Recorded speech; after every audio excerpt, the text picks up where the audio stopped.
Vous suivez Madimba Kassaï, encore et toujours. C'est dans le cadre d'échanges afin d'améliorer les conditions du système éducatif dans la province du Kasaï central 2, en particulier, et dans la République démocratique du Congo en général, qu'une réunion paritaire importante a eu lieu ce mercredi 28 août 2024 entre les gestionnaires et la FENECO Kassa centrale 2 aux enceintes de l'épée Convou dans la commune de Luisa. Il s'agissait de cadres de consultation et échanges paritaires entre les syndicalistes de la FENECO-INTC Kassa centrale de Luisa que je représente et les gestionnaires pour palabrer nos situations et puis solliciter les idées et les orientations sur ce que nous pouvons faire en tant que syndicalistes au Kassa centrale 2. Il s'agissait des 3 points culminants autour desquels les idées se sont tournées. Premier motif, marche éventuelle des enseignants contre la Caritas, Luisa, sur les retards de la paye de 60 à 75 jours. Deuxième motif,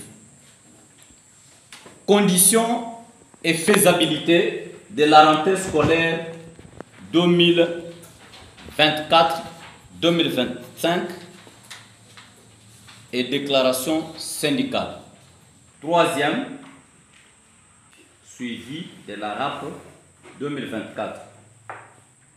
Cas de fictif, négociation sur la dîme, négociation sur les suspensions et révocations illicites des enseignants par les gestionnaires. Voilà en synthèse les 3 grands points qui ont animé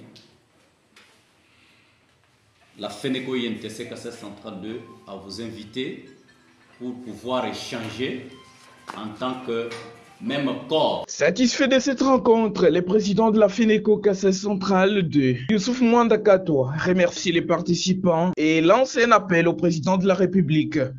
Nous avons remercié la présence des gestionnaires. C'est un remerciement de plein cœur parce que nous ne pensions pas qu'ils pouvaient répondre. Ça montre déjà que c'est le démarrage de bonne gouvernance dans notre province éducationnelle. Nous demanderons au chef de l'État, Félix-Antoine Tshisekedi Tshilombo, président de la République, de bien vouloir s'impliquer personnellement parce qu'il s'agit de son mandat afin de mettre un œil vigilant sur la condition de vie des enseignants pour que ceux-ci respirent. Surtout les histoires de zones salariales, il faut traiter les enseignants de la ville et ceux du village d'égal à égal, dans les mêmes conditions de vie. Appelons que plus de 20 personnes ont pris part à cette réunion, entre autres les représentants des autorités provinciales, les gestionnaires, inspecteurs chefs de poule, les chefs d'antenne d'Inakopé et la FENECO Kassa centrale 2 se félicite d'être première structure syndicale à initier ces pareilles rencontres. C'est pour la première fois au Kassa centrale 2 que la FENECO-INTC Kassa centrale 2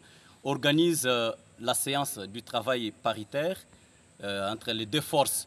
Donc ça montre que nous aurons un même langage, demander une autre banque payeuse, mais au fait, la majorité n'a pas voulu. Il fallait passer par des négociations avec la Caritas Luisa. Donc la Caritas Luisa doit s'amender pour qu'elle commence à payer chaque les 25 ou les 28 du mois. Ça, c'est un. De 2, nous avons prié aux gestionnaires de pouvoir consulter leur hiérarchie respective pour la négociation autour de la dîme, qui doit être en termes de la contribution sur la construction au lieu de la dîme forcée. En ce moment-là, les enseignants seront quand même libres pour travailler dans de bonnes conditions. Tout ça, c'est pour l'amélioration de la qualité de l'éducation Kassa centrale 2. Nous avons également parlé de la rentrée scolaire. C'est ça même les points focaux, les points majeurs qui a vraiment coulé d'encre. Nous ne sommes pas d'accord avec ce que les gens de Bibois ont décidé. Donc, ça s'appelle un forfait de 100 000 francs, c'est honteux pour un enseignant. Mais il fallait penser à ce que l'on appelle barème salarial. Alors, nous attendons du gouvernement les barèmes salariales au lieu de ces forfaits de 100 000 francs. Surtout, les histoires de zones salariales, il faut traiter les enseignants de la ville et ceux du village d'égal à égal, dans les mêmes conditions de vie. Vous suivez Madimba Kassaï, encore et toujours.